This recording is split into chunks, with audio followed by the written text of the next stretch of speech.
Hi there, I'm Jill Chivers from Shop Your Wardrobe and 16 Style Types. And I'm Imogen Lamport from Inside Out Style and 16 Style Types as well. And today we want to talk about how much do you want to be the focus of attention? Do you want to blend in? Do you want to stand out? Because these are things that sometimes we want to do both in our lives. There are some people, though, who overall want to blend in more, and there's other people who want to always stand out. And then there's others of us who sometimes I want to be a fly on the wall, and other times I want to be the peacock in the center of the room. How about you, Jill?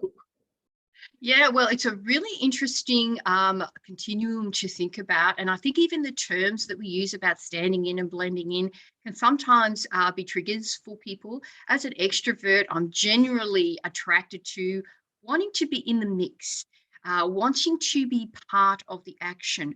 And yes, wanting to be noticed, but not necessarily the star of the show. You know, if I think about a stage with a single spotlight and a single person, I don't want to be that person. For a start, the stage is dark and there's only one light. I want to be in a collective. So in that regard, I feel I'm always down the end of wanting to stand out, but not in that look at me kind of way. It's really about energy and how much I notice my energy lifts up when I am part of a conversation and I'm contributing to it, but I'm also listening. I think about if I'm in a shopping environment. So we have a beautiful street near us that's been landscaped and, beautiful street furniture and these awesome big glass flowers that when the sun shines through them, Oh. Anyway, I'm describing the street because the whole experience for me of going there is very visceral and tangible. And I love the experience of being there. There's a few favorite stores that I have that I know I'm going to have interesting conversations. And so I'm not really sort of standing out, but I'm in it. And when I think about the conversations I've had with those who prefer introversion, they tend to describe almost a converse of that they either want to be very selective about where their energy is going to, or they really are often happier being in an observer situation, but having control over when they are part of the action. But rather than me wax lyrical about what introverts have told me, why don't I ask our resident introvert about what it's like for you on this continuum, and what comes up for you when you hear these terms, standing in and blending in, standing out and blending in? It's interesting because we've talked about this a bit before, just even amongst ourselves, about how you've talked about how you may not want to stand out, but you want your outfit to start a conversation. Like that is something that's really important for you. And that's because that gets your extroversion. You get to extrovert, you get to talk to people, you get to connect, which is really important for you. And versus I say in a going shopping street environment, really generally don't want to stand out in that way because already I'm in a stimulating environment. Because just being out and about and stuff around me that I'm not familiar with necessarily is pretty stimulating for my introverted brain. And so I'm going to tire more quickly in that environment. So quite often in that environment, I may want to blend in more. Now, I may not, want to disappear into the background completely, but I don't have that same need where I don't want to have a conversation with everybody I come across. I really, I don't need to develop a relationship with everybody. So I may want to blend in more, but there are other occasions where I do want to stand out. And it might be, and they might still be public things, but it might be at, a conference or somewhere where I'm being seen for more my expertise or something, or I'm going, well, I need to stand out a little bit more rather than just blending into the background because of that. So, but it is very different in that way. So there are different, and usually when I'm at one of those events where I do want to stand out, I'm doing a lot of energy management. I've made very conscious decisions about how to use my energy. I'll have a few days beforehand where I don't want to have to talk to anybody. And I know I'll have scheduled in some days afterwards where I don't have to talk to anybody, so that I know that I can, kind of not quite burn myself out. I know I can manage that energy during that process or during that time period. That allows me to play my extroverted side without, burning out really quickly. Yeah. Yeah. And you know what we know about burning out is it's different for all of us. And you know, in type terms, we often go to our inferior function. You know, in the grip, or we're stressed, we were overtaxed in some way.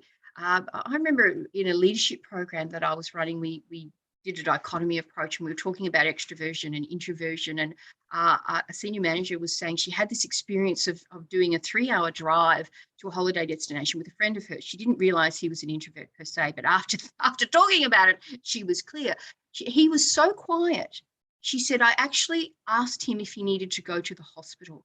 And she said this without any guile. She was not being sarcastic or mean-spirited. She was genuinely concerned for his health, that so much so that he might need to be hospitalized because he was so silent on this trip. And she said, I have never been so tired in my life as spending 3 hours in a car with no talking. And that's with, you know, radio and trying to, you know, get all this stimulation happening in the external world. That has burned in my brain as an example of what it can be like for extroverts where there is not enough external stimulation, or they have no control over it. And of course, the same is true in reverse for introverts. And for me, it's all about the level of choice that we have and the level of consciousness that we're bringing to our own participation. And when it comes to style, this is where I think we can often just find ourselves being the center of attention because we've chosen an outfit that does the talking for us, because we haven't known the components that do that. There are outfits that just talk. And there are other outfits that kind of stay silent. And when your awareness of those things is low, you can end up just finding yourself in a situation. So your consciousness is low and your choice is non-existent.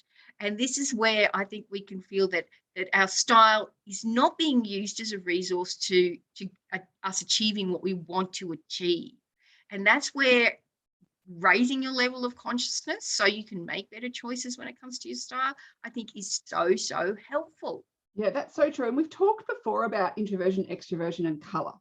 And that's something we'll link to.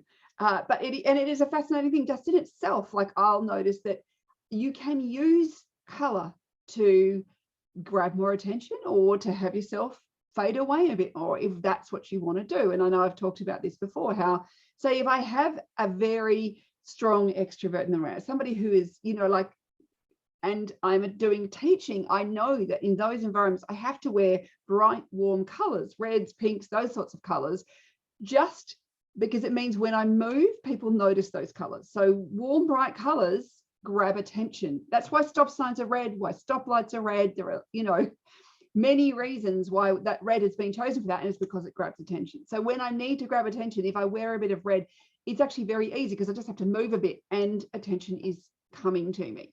Versus, so if somebody has that sort of energy where they could take over and get us off track, I know that I need to have, rather than using, you know, my energy, which I see as a precious resource, to try and make myself louder or whatever it might be, I can just use that energy of the color. And in fact, when we were doing our style types report research to start with, do you remember how one of the types was talking about how she never wanted to wear things that were too bold or too colorful because she knew her personality was already so out there that she actually needed to tone it down so as not to overwhelm people?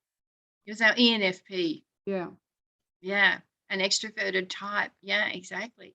And I think about group situations where I want to blend in, and the one that's coming to mind for me is my flamenco class, where everyone wears black.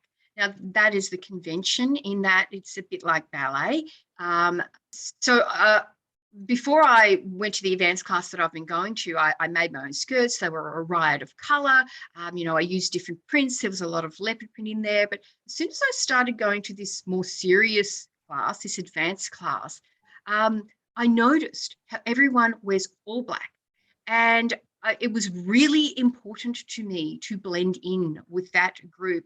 And instantly, literally from week 1 to week 2, fortunately, I already had black, but I got some more black that was appropriate for practice classes, because that's what being part of that group meant. It was not a place to stand out. I didn't want to anyway, given my level of capability and confidence in that class. I felt very much at the bottom of it. But apart from that, I wanted to be part of that tribe. I didn't want to be anyone that drew focus by what I was wearing. And of course, sporting teams, they're built on that very premise. But for me, it was an emotional reason to belong, and also not to flout an obvious convention. There's a clear convention going on here, and I want to gel in with that. And I don't see that necessarily as, oh, I'm accessing my introversion.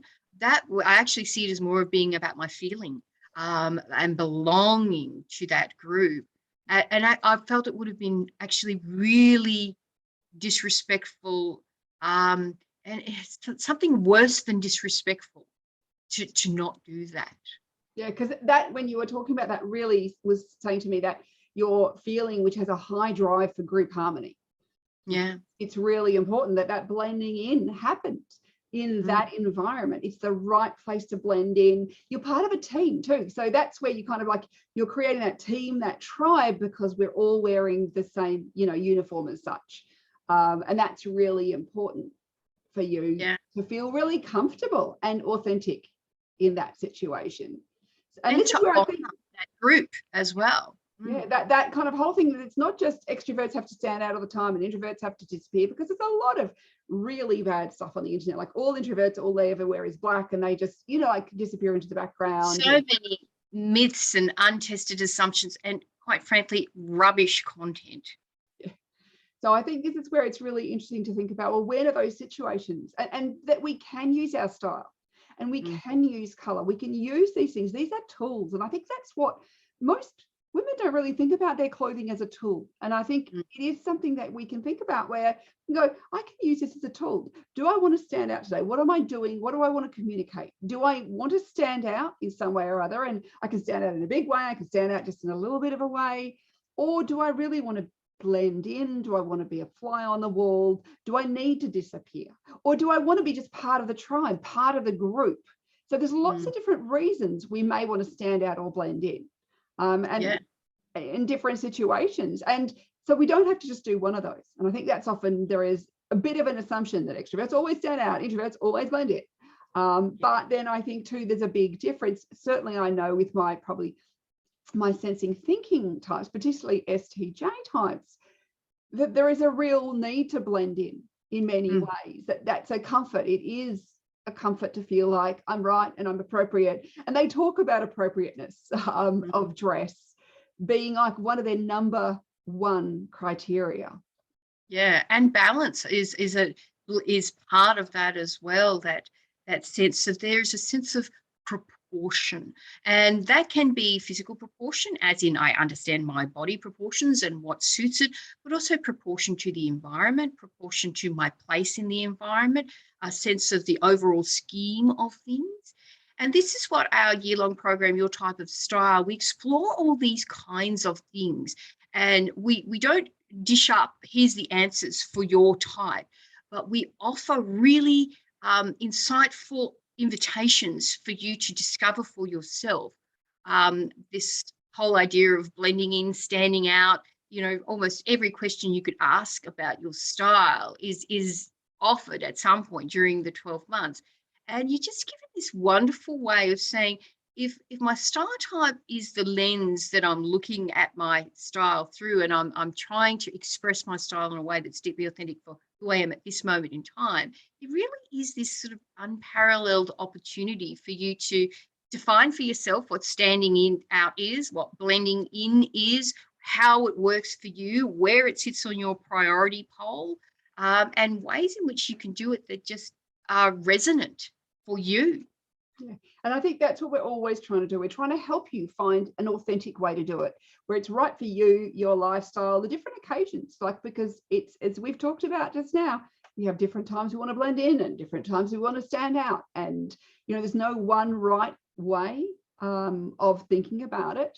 And so this is something that I think, this discovery, one of the things when you dive deep into the Your Type of Style program, you really start to discover so many things, not only about your personality and also about your style, but just that how we even approach these things. And that actually comes across our whole lives, doesn't it? So I think this is one of the joys of this program, is that style may be something that we are currently applying this information to in this program, but you suddenly realize how you can apply this to every aspect of your life. And that is the beauty that type gives us as well.